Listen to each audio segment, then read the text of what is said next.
Good afternoon, everyone. I'd like to call this 104th meeting of the Jacksonville Tourism Development Authority to order. I'd like to thank everybody for coming out today and those joining us on G10. Our first order of business is the adoption of the agenda. Can I entertain a motion? I'll make a motion. Second. All in favor? Aye. Great. Then we've got the minutes from the workshop meeting of April 24th, 2025. Any additions, corrections, deletions? Motion? So moved. Second. All in favor? Aye. Great. Got the minutes approved. Our first item today is our public hearing for the 2025 budget. So we will recess the regular meeting, open the public hearing. If you don't mind, sir, I've got a short presentation. Oh, okay. And then we can get to the public hearing, and then hopefully we're going to adopt the budget today, but that is completely up to you all. So it's that time of year again. We're coming to the end of 25 and we're moving into 26, and I think we would all agree that there's been a lot of success in 25 that we want to carry into the next year. We will need to adopt a budget prior to July 1, and prior to doing so, we will have to conduct a public hearing. All of the required public notice has been made, and the documents have been published where they're required to be by general statute, so we're all on the right side of the law today if you so choose to adopt the budget. But before we get to the public hearing, just wanted to give a broad overview here. And as you recall, our budget ordinance is very aggregated, maybe is the right word. Our budget ordinance isn't broken down like the city of Jacksonville's into a number of different type of funding categories. We have very few of those to report. So if you look at our revenues, we only have 4 line items there. Thankfully enough, because of the work that you all have allowed us to do over the years, occupancy tax continues to grow. As you recall, when we talked about this in January, it's growing at a rate that maybe we didn't anticipate years past. But then that 1.35 number is still a very conservative number. Special thanks to our friends in finance for their work and investing the fund balance that we currently have, both on the promotions as well as the tourism related side. 3-4 years ago, that line item was 0, basically. And now you can see it's allowing, their investments are allowing the money to work for us. And of course, it allows us to do great things out there in response. And then appropriated fund balance, that's just something that we do every single year. That's promotions fund balance. Okay, as you recall, we were running a fund balance there that we wanted to draw down, and of course wanted to do some more promotions work. And so that's why we've seen that every year for probably the past 4 years. In total, we're at 1.849. And Mr. Thomas, please tell me if we've done the math correctly. If not, then we've got to go write another budget ordinance. But That's all right. Thank you. so looking at expenditures, again, very simple here. We've got 3 different categories. One is administration. The administration line item has remained flat for many, many years, and really it's only intended to pay for some of our soft costs, overhead, mainly things that the city of Jacksonville does for the TDA, like paying for our audit and the bonds that we pay for Sabrina to serve as our finance officer.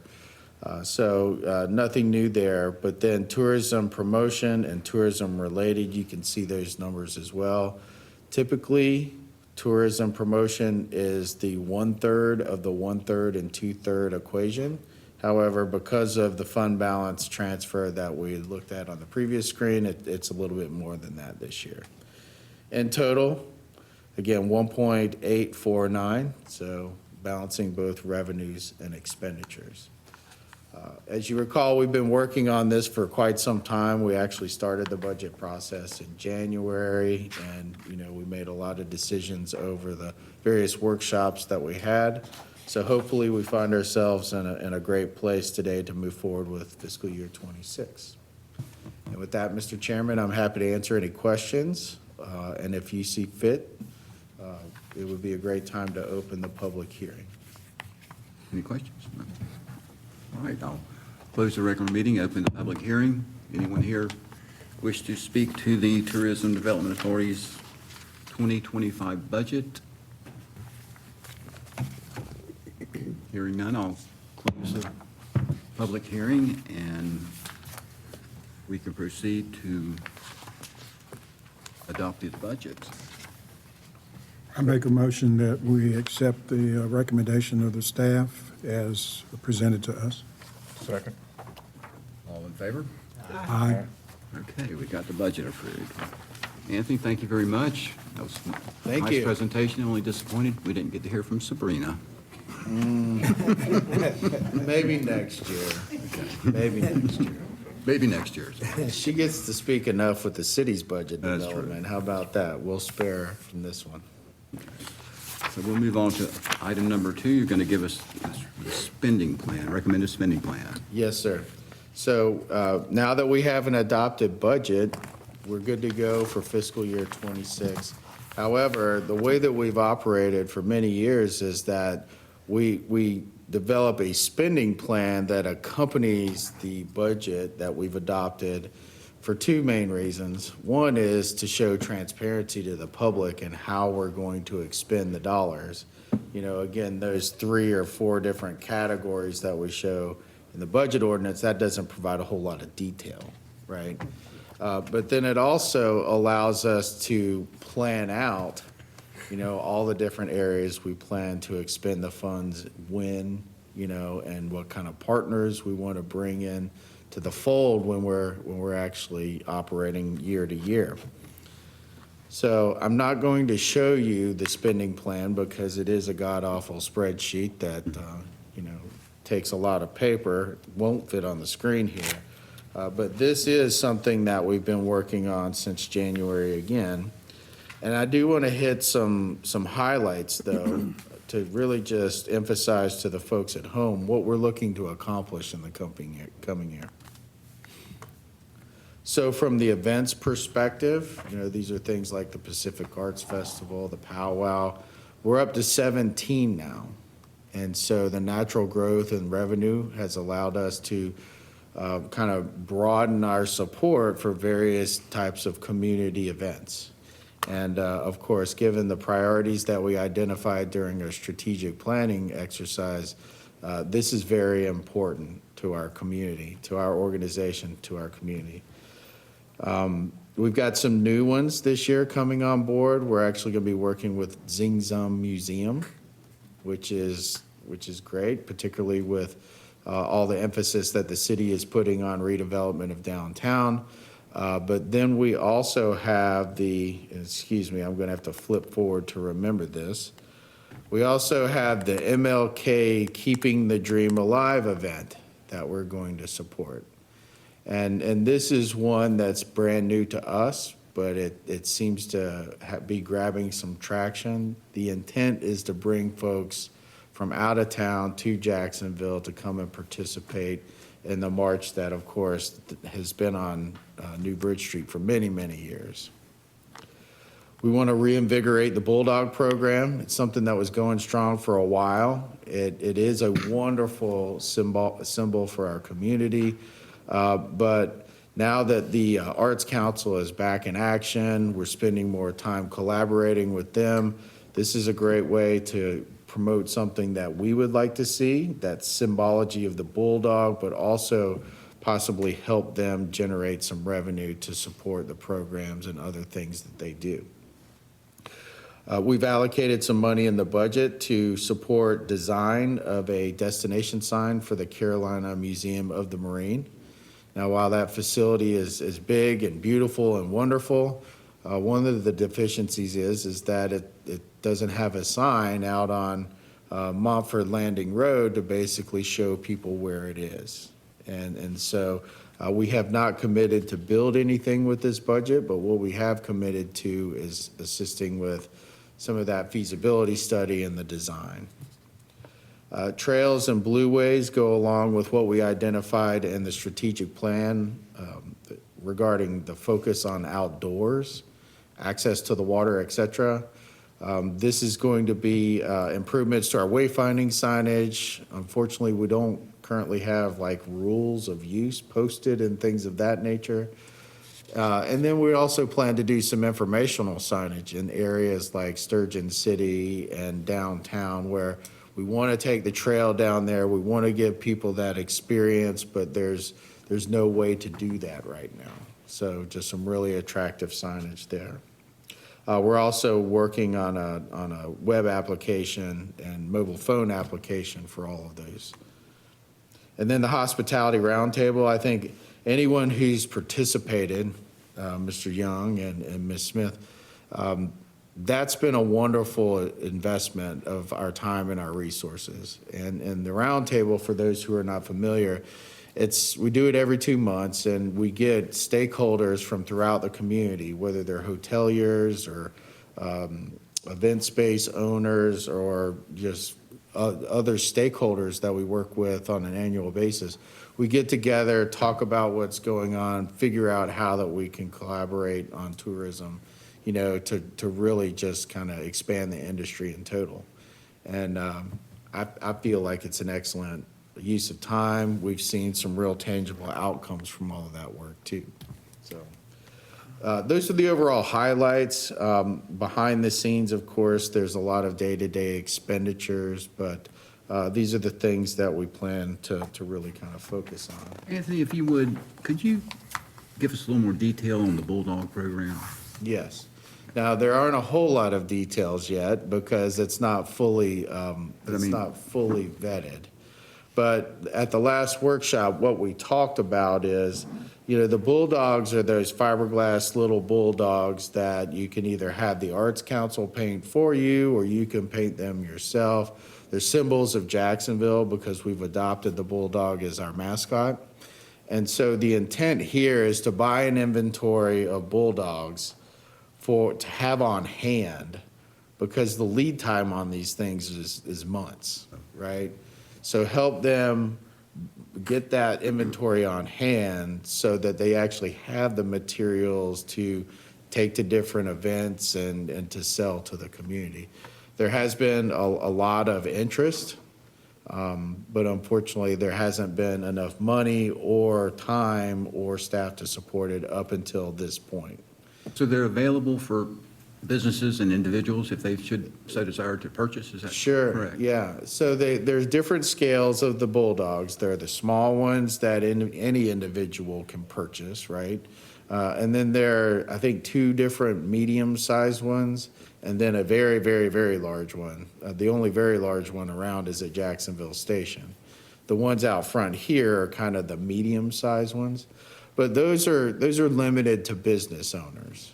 And they're themed usually, like the one at Jacksonville Station is transportation oriented. The one here is, of course, the Marine and the Sailor. But the only ones that would be available to the public, I think, are the 2 smaller sizes. But again, they are for sale, and it is a revenue generating opportunity for the Arts Council. Right, thank you. Did that get it for you? Mm-hmm. Okay, good. One of the things that I'm most proud of with this budget and the spending plan are the number of partnerships that we can support or that we further. I think over the years we've determined that it takes a village to support tourism here in Onslow County. This is not a tourism development authority mission alone. And so you see the names on the screen there. Those are just the ones that I could pick off quickly, as partners that we want to work with to help further tourism in Jacksonville and make sure that people understand what a great place it is to live and to visit. All that being said, of course, the spending plan balances with the budget that was just adopted, and so that's a great thing. And I'm happy to answer any questions that you may have on any of the slides or any of the details that are currently outlined in the spending plan, which is in your package. Ladies and gentlemen, any questions? I don't have any questions, but I would like for the people that are watching at home to understand some of what we do behind the scenes, if you will, away from the cameras, and that is the workshops. Because during the workshops is when we flesh out what you see in front of you.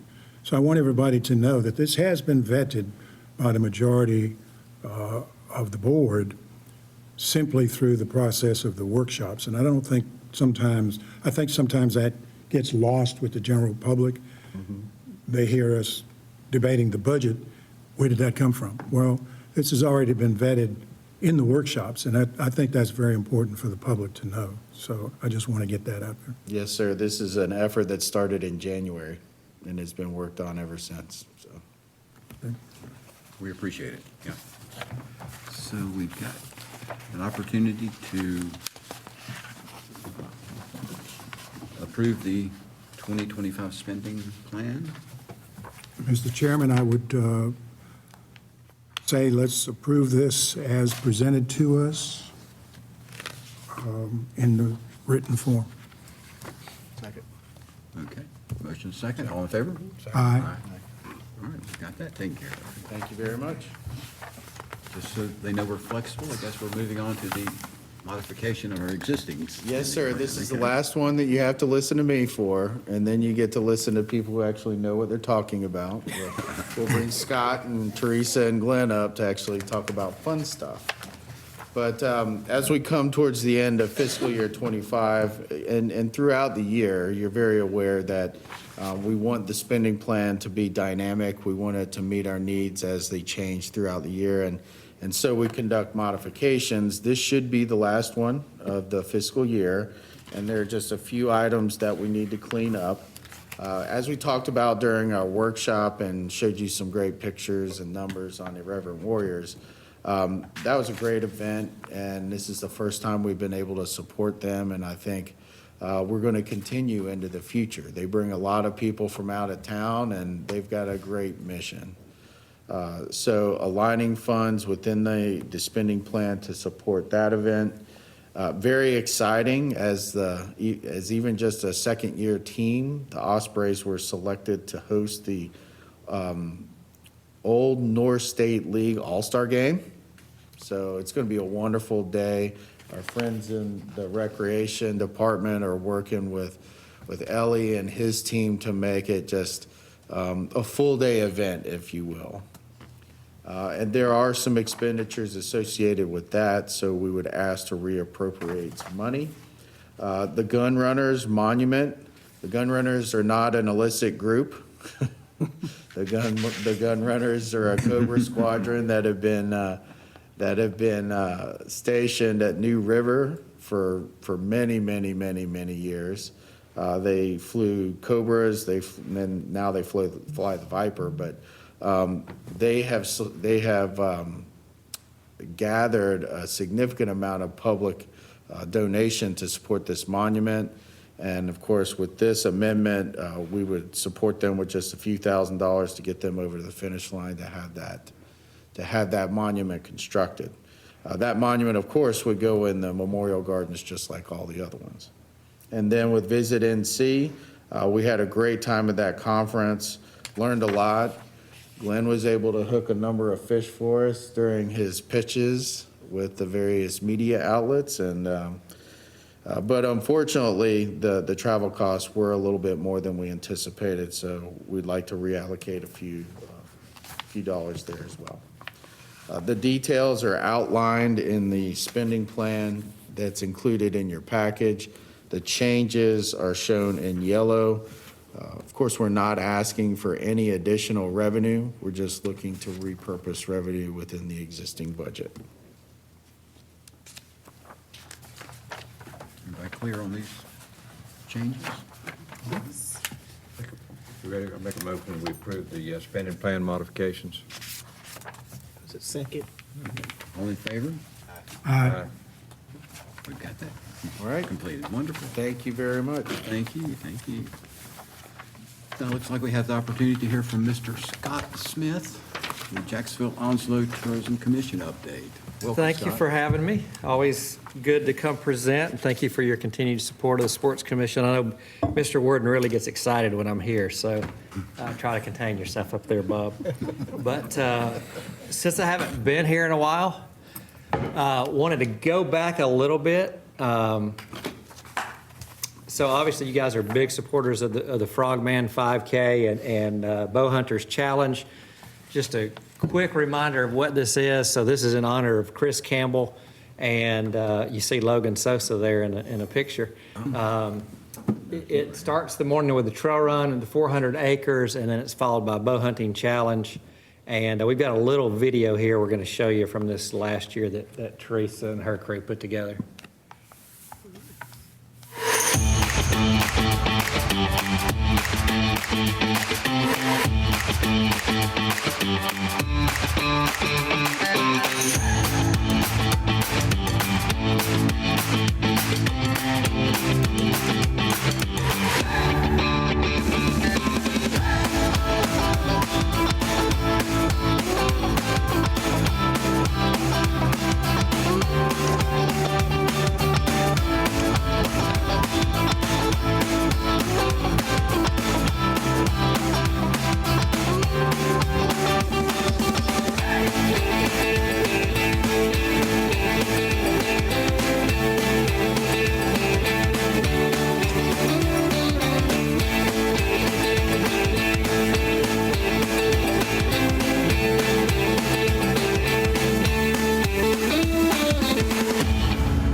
Give you a little taste of that. And Anthony talked about partnerships. That one is TDA and the Recreation and Parks and sponsors and Sports Commission. And I mean, it takes a lot of folks with that one. So we appreciate all your help. But to give you some numbers from that, the trail run, we actually sold out this year. I mean, we probably could have sold more, and we sold out. And so we were up 24% for that. We were at 418 that registered for the trail running. This is the exciting part.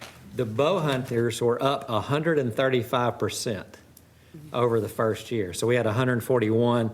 That's really an area where we think we can see some growth, and that's probably where you'll get a lot of the out-of-towners, more so than the 5K trail run, as you can imagine. And, you know, working with some folks there that are in that world and tweaking ideas, and so we're excited to see where that one goes in the future. But for 2025, the estimated economic impact from Frogman was $16,009, and estimated room nights were 81. So we definitely saw some growth there. Next, we'll talk about our Sledgehammer Beach Run. Again, we're up 30% over 2024. We had 449 folks sign up for that. It continues to be a good one for us. We offer a half marathon, a 10K, and a 5K. And I was looking at some numbers. We really thought that the half marathon is probably what brought the out-of-towners, but it was really pretty spread over all three races, even the 5K.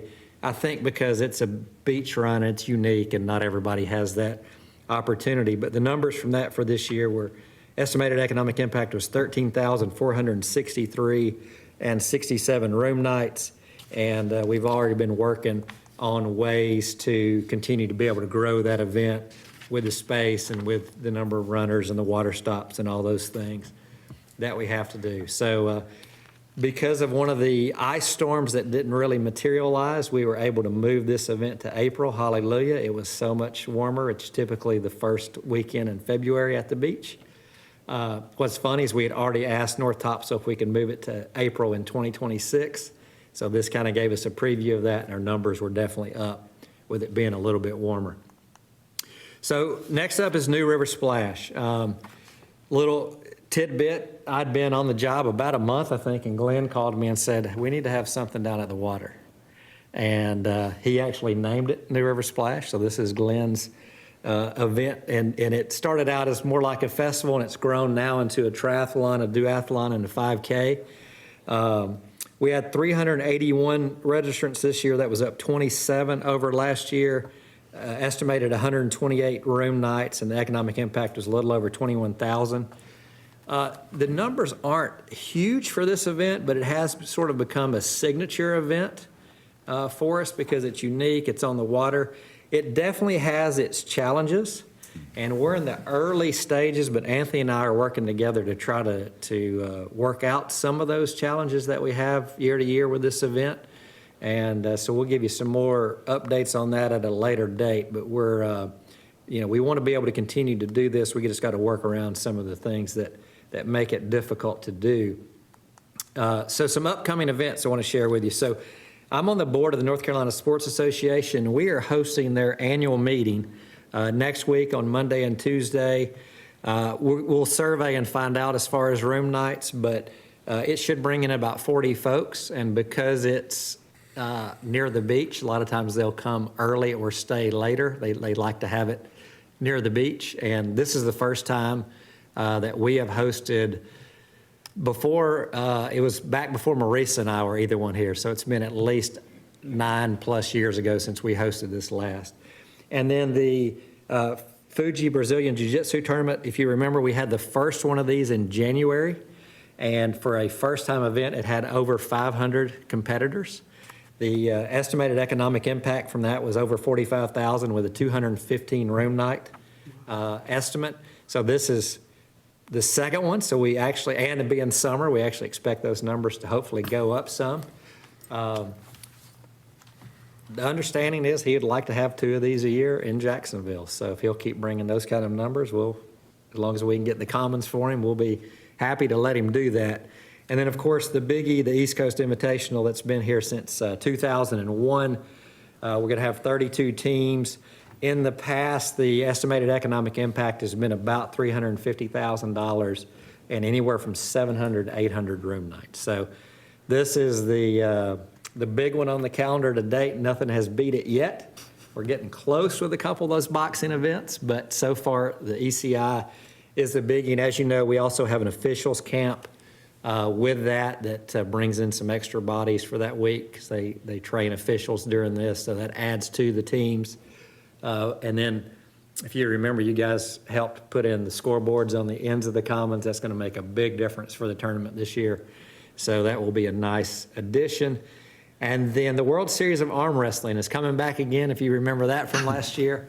I went over there last year. It was actually a lot of fun. I'll probably go back this year. It was neat to see, and of course they're filming it for TV and some of those things, but that is coming back, and we'll support them with a grant again. And then I don't want to get too far in the future because obviously we'll speak before then, but in August we'll have our annual Freedom Fight event. And then if you remember back in January, we hosted the Silver Gloves Boxing Regional. It's not set in stone, but we're 99% sure that we're going to maybe get to host that again next year. Everybody was really happy with how things were. That was actually during that huge snowstorm across the Southeast. So even though we lost 5 or 6 teams because they couldn't get here, that had an estimated 655 room nights. That's why I say it's getting close to ECI, and if we hadn't have lost those teams, we might have been there. And then same with Carolina Gloves. It's getting up there in numbers. So we hope to get the Silver Gloves back. We'll probably know in another couple of months here. And then the only other thing I was going to add is we've talked about this before, but so excited about the 400 acres and that development. We continue to get RFPs for lots of events that we can't host now, but we can sure host them once we have that indoor space and those outdoor fields and the things that are planned for that. So we'll have no shortage of things that we can go after once that's built. So I'll be happy to answer any questions that you guys have. So the 3 upcoming events in June, they'll all be at the Jacksonville Commons? Is that where they're located? No, so you're talking about like the Sports Association annual meeting. Well, I know that's, but I Yeah. expect that. So yes, the arm wrestling is not. It's at Blackheart CrossFit, just right down the street here. Oh, okay. But the jiu-jitsu and ECI are at the Commons. ECI is at the Commons, Jacksonville High School, Middle School, Northside High School, so multiple locations. But the jiu-jitsu, Is at the Commons. Where is the meeting? The meeting is down in Sneads Ferry. Nate's Ferry, Yeah, okay. because they want to be at the beach. Well, Bob and I wanted to know when you could register for the arm wrestling. You can do that now. Yeah, yeah. Do they have a your entry senior, fee they have a covered, sir? senior division, a super senior There's division? only one opening, so you have to decide between you We were two. actually going to be a team. I was going to take two. They don't have team arm Well, wrestling? look, here's what everybody wants to see right now. Go ahead and arm wrestle each other. No, thank you. No, we'll I pass. don't need to be Go ahead embarrassed and turn anymore. that and I hat around already am. backwards. We'll pass. Well, again, thank you guys for your support. We Thank you. love the partnership and love working. By the way, I don't even arm wrestle my wife. So that's fine. Chairman, Teresa? before we move on from this item, I just want to mention that the partnership between the Sports Commission and the Recreation Department is very strong. It's demonstrated by the fact that anytime one of these events comes in, can we backpedal a slide there? Some of these things are very short notice opportunities, right? And we can't always pivot, but I would say most of the time, Susan and JoJo and their team are able to pivot to make room at the Commons, which is always full, we know that, but they come up with creative ways to make space to host these wonderful events that are true economic generators for our community. And having them in advance of the 400 acres is very important because many of these, particularly, and Scott could probably speak to this, ECI, once we ramp up with the facility capacity, there's an ability to grow that tournament pretty significantly. Yeah, absolutely. And even if it didn't grow, just being under one roof is a game changer for all the logistics of that. But yeah, I mean, like the Silver Gloves, we're not talking, it was like getting a call and it's the next weekend, but it was a couple of months' notice. But, the boxing events we do is a great example. There are boxing events like in other cities that are like 6 days long.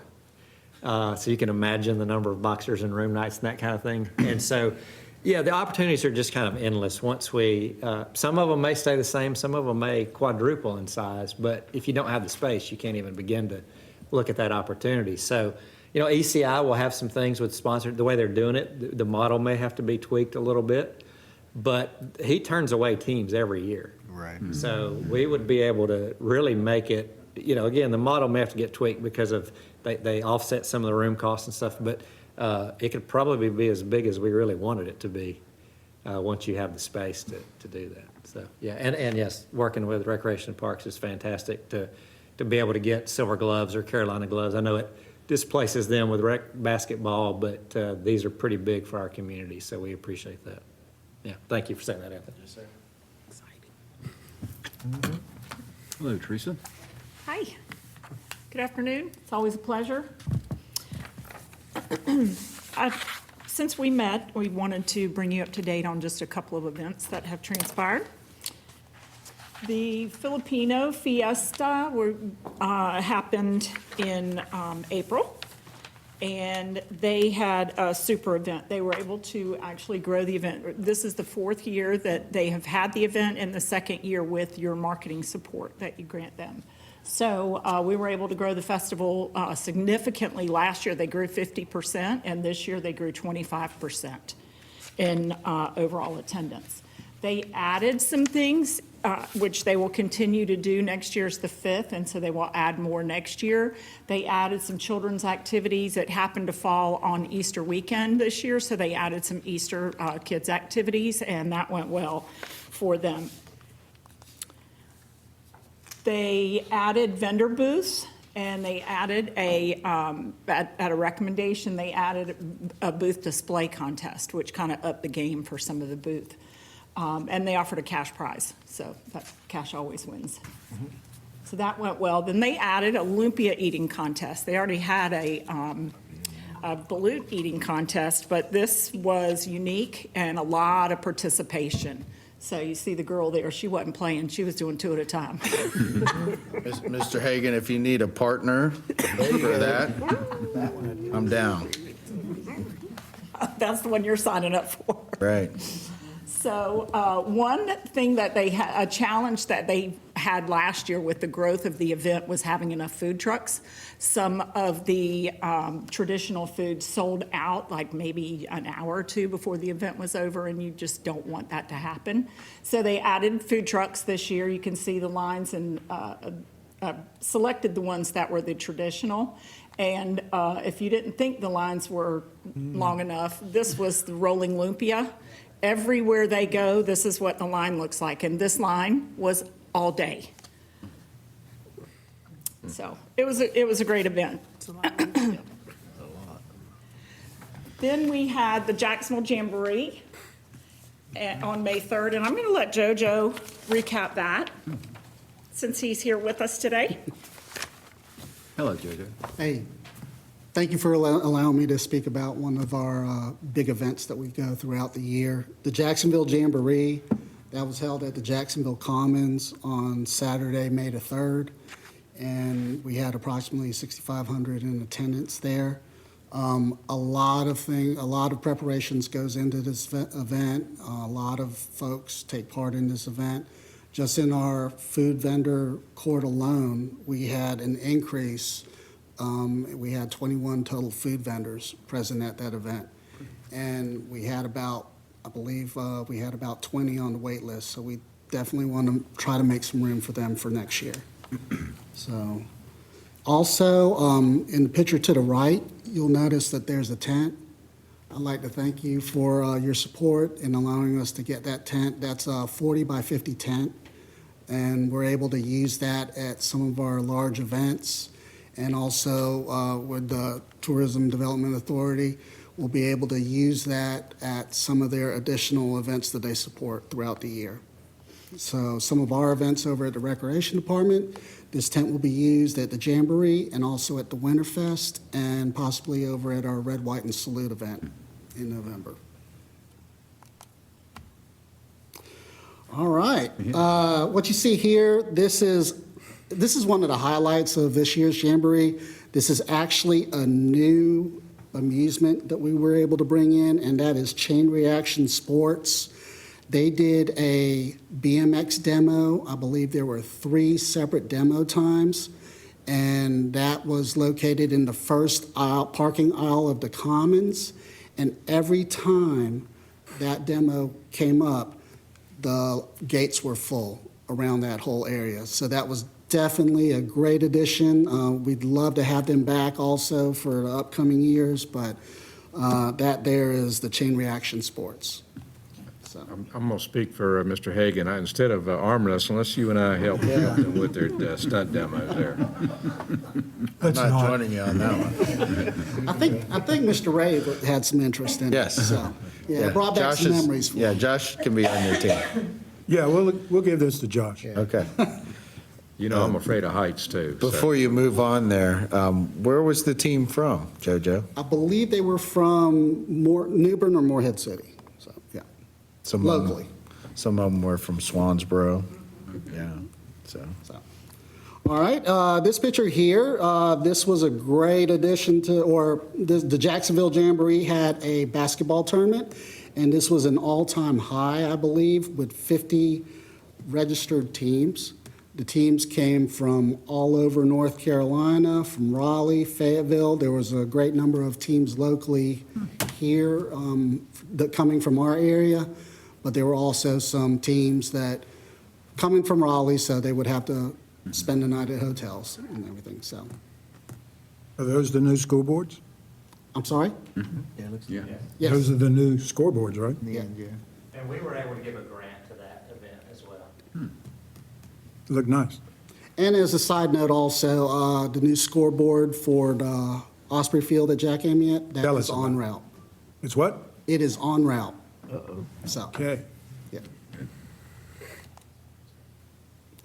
All right, and there's so many of other entertainment that we have at the Jacksonville Jamboree, alongside of the food vendors. We also have craft vendors at that event, and this year we had 56 craft vendors that were able to line the parking aisles of the Jacksonville Commons.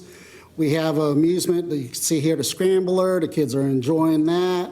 And the picture on the right, that was a That was a interactive game that our entertainment committee was able to put together on the stage, and that was something new, and that's something that we want to continue. They made notice that the kids loved the hula hoops and the little skits that they did, so that's right there. That's one of the races that took place.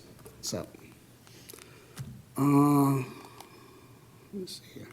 Now, the piece de resistance. So, this here is our new stage. Yay. Complete, the entertainers there you see, that is the No Quarter Brass Band. We were able to bring them back from the Battle of Bands that we had last year, and we were able to bring them as our opening band this year. You'll see the beautiful banners, the horizontal, the vertical banners, and the skirt. They are all branded. Visit Jacksonville NC, the City of Jacksonville, and the Recreation Parks Department. And we were proud to present that to the public. So. All right. Some of the... That really Jada. was a great day, and the highlight for the staff when they were putting the stage up, it's a serious production. They were having a great time doing it, though. It's awesome. So just wanted to remind you of a couple of events coming up this weekend. Osprey's opening night. That'll be a great event. There's a lot going on. If you didn't know, Sammy the Silly Goose, the alter ego for Orville, is here, and he'll be presented to the public on Saturday night. So, and then we have, of course, the All-Star Game we've mentioned a couple times. The end of June, the Ali Temple is the 28th and 29th. ECI is right in there as well. And I wanted to mention, too, the Arts Council. You know, Anthony's mentioned our partnership there, and we had some folks come to us from the Ocean City Jazz Fest, and they are bringing in an artist to do an exhibit at the Arts Council. And the exhibit is actually the weekend before the Jazz Festival, which is July 4th weekend. So they're coming in, they're doing a reception on the 28th from 2 to 5, and then his display will be for the following week through the 3rd, the 1st, 2nd, and 3rd. So this is a pretty well-known artist from DC, and he does some terrific Black history artworks. And this one happens to be Black Beaches During Segregation, and Ocean City is featured in his exhibit. So I've seen some of them, just pictures of them. It's some pretty incredible art. So if you have an opportunity and you want to go by there, it'd be a great show to see. And then we have the Summer Latin Fiestas in July. And like Scott said, we'll get back together and we'll have more events coming up.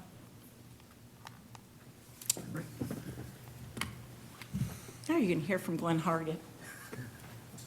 So we get to reprise this effort at looking at what the occupancy reports are and the string report for April. And this was just issued May 16th. And so here are some highlights before I show you the numbers there. Obviously, occupancy is down for the surveyed markets. That's Fayetteville, Jacksonville, and Onslow County. More so on the weekends than before, a year ago. The average daily rates are up for the Jacksonville market, except for the weekends, but they're down in some of the others.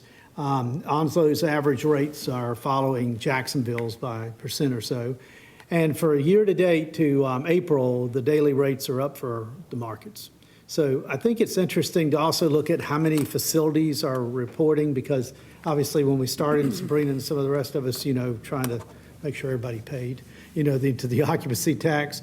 25 facilities are now reporting for Jacksonville. So that number is a higher number than it was 3 or 4 years ago. So that's a good thing there. Thank goodness they're reporting to Sabrina's peeps. And then 27 facilities are reporting for Onslow. There's some significant facilities that are not reporting their string to string. And so I'm kind of amazed by that. And might let our fellow members look at that and see if any of that rings any bells as to why. But 45 facilities are reporting for Fayetteville. So, there's the best knowledge I could get from some of the online records where there's 67 facilities that were deemed eligible in the occupancy tax there as it was. Here's what the March report showed with the percents that are out there. And as you can see, obviously, Fayetteville leads over. But look at the close there for the weekends at this time. So, I mean, we're seeing trends that are not far apart for these points as it is. And this is the April report for that. And again, we look at the numbers, and they're tracking all similarly here. Nobody's just really way out in front or way behind on the matter. But the change is a bit different there. As you can see, Fayetteville was down significantly compared to Jacksonville and Onslow County as it was, particularly in the weekdays reports on that. And then for the occupancy percentage, how many rooms are actually used, again, Fayetteville was just way down for, this year through through April, rather. And so for Jacksonville and Onslow County, less than a full percent point for the front parts, and then on the total, and then on the weekends, just a point, and again, same thing for the points thereafter. Here's the numbers, and this is where our friends look at this as it was there. But you can see that, for the changes there, they're all pretty modest. I mean, the most significant one was the 3% increase for Jacksonville in the April report. And then in Jacksonville for the average daily rate to year to date, that 5% increase there, and for the Jacksonville markets as it was. So this is kind of an overview to give you a little bit about what the business side of the world is doing, and we'll be keeping up with these numbers, as long as we keep getting the numbers. Can we go back to the last slide, please?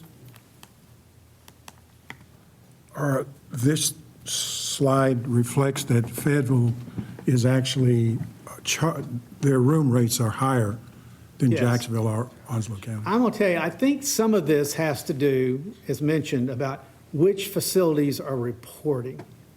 And, as you saw there, that number of the facilities reporting, it's a voluntary thing to send you out, and those folks can tell better than I can, but as some chains, some organizations are more encouraging of all of their facilities to participate in STR. And then some of them, they just may not be making them public. STR does private reporting also. So we only get what goes into the public reporting. We don't see what each individual facility says. We just see the aggregate of it. And in the case of particularly Fayetteville there, some of the facilities that are listed are not some that, they don't seem to represent the variety of units that are there in Fayetteville. We'll just put it that way. Because we know they have some upper end facilities, particularly on the north side of Fayetteville, more so than the ones out by the gate. Can we go to the first slide? The very first The one? first? Yeah. Okay. It was where you had the Onslow, Jacksonville reportings. Oh, yeah. So the 25 is Jacksonville. They're within the city limits, and I think the last time we checked, we had it was a number slightly south of 40, was it not, of facilities? Do you remember that number, Sabrina? Okay, we'll get that back to you on that, as to what who are actually bound to pay the tax. Okay, and there's 27 that are outside of the city within Onslow County, is that what? Correct. Okay, so there's Right, but that number is, 52 in the whole county then? yeah, Okay. well, no, it's more than that. north of there, because there's some facilities, there's a significant number of facilities not reporting. For instance, no one in Swansboro is reporting to STR. Well, let's get the wording straight for the people watching at home. Because they're not reporting doesn't mean we're not collecting. Correct. Yeah, Oh, no, no. totally No, opposite. Okay. Non-related. Non-related, okay, Non-related. okay. This is Smith Travel report that most hotels publish their data to. And of course, we can see, if we have a comp set, I can see the 5 hotels that's on my comp set, but I can't see what they're actually doing. It's a composite. Right. He's getting a composite of 25, 27, 45. Yeah, well, I think it's important for the general public to understand that we're collecting. Right. Yeah, and we have no control over rates or anything Exactly. like that. No, I understand Hopefully, that. our friends want to charge the highest rate they can, Yeah, though, and that's yeah. where that matrix makes it says, okay, you're getting some competition here, and so it pushes the rate up. I just want people out there watching to know Yeah. that we're doing our job. And by us, I mean the city. We're collecting. Yes. They don't have to report. So that's, to me, I They think don't have that's to just report to to that- the STR. to the SDR. They do have to report to the, the tax To Sabrina, departments. yes, they've got to tell Sabrina what they're But doing. they don't have to report to STR. So if you say 40 hotels, 25 in Jacksonville, that's 63% reporting. All right. All right, thank you. All right, thanks, Lynn. Areas right afterwards. Okay, and so, Oh, good. thank you. So, Good answer. yeah, thanks. Mr. Chairman, before we go to director comments, if you don't mind, I do have one update that Susan sent to me yesterday. She's actually out of town today, otherwise she would have been here. But the scoreboard has been shipped, and actually JoJo may have more you mentioned detail that. on it than That was I en do. route. But the scoreboard has been shipped, and Susan has committed 100% to it being installed by the All-Star game. And if it's not installed, then she's going to wear the silly goose costume during the All-Star game. So it's a You know, pretty this is the big first incentive. First meeting I've been in with our new city attorney, and maybe first. Sure. And introduce her, please. Or- Thank you. I've been with the city just since about March 17th, yep. I took over for John Carter after 27 years of service, so yep, excited to be here. All right, well, thanks for coming. Thank Appreciate it. Nice to have a new face. We miss John, but I think you'll do. Big shoes to fill. We'll see. Vote of confidence. That's just because that's what he would be doing today. That's right. So, anyway, here at Director's Comments, opportunity for any open comments we got? I have two things. First of all, I want to compliment Sabrina and her staff. $197 worth of interest is a big number. Yeah. And Glenn, you and I can remember when we started. 197,000 is a big one. 97,000. Yeah, 197,000. When we first started, it may have been $197 of interest, so. Or not. Compliments to a job well done. And I had the occasion to stop in at one of our tourist places on the interstate, and I went inside and I looked for the brochures. They were stacked plenty for Onslow County and Jacksonville. And it just so happened that the girl that was working had come to Onslow County, and she had toured. I do forget her name, but I did ask her about the Marine Corps Museum because she asked questions, what was the progress, where it was. And so we got to talking about it, and I think at some point in time, and I asked her about it, and she said it would be very helpful, is that we develop a brochure just for the Marine Corps Museum, telling people what's going to be in it or what is in it and that sort of thing. She said that would be very helpful, so that's something to keep in mind as we go forward.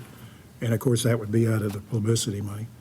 And, Yes, sir. Just to comment on that, behind the scenes, Teresa is working with Ashley Danielson to develop a marketing plan for basically the grand opening and then, first year of operating the Museum of the Marine. So all that's in development. I don't recall exactly where we are, but it's a very high priority because, of course, that's going to be one of the key destinations in Jacksonville once it's all said and done. Yeah. Thank you for that feedback, though. Yeah. And I'll thank Sabrina for the report we do have. It shows a 10% increase so far this year, and we've still got 3 months to go, so that's encouraging. Yeah, 300 acres is going to gobble that up in a hurry, isn't it? Well, I took the Wetlands. wetlands You out. took the wetlands out? Okay. Look, when I sat in that chair, it was always what was the usable amount, so. But no, 400 acres, yeah, we can use that. All right. right, so I guess we're at the point, we'll look for a motion to adjourn. So moved. Second. All in favor? Aye. Bob, be quiet. I'm okay with it. All right.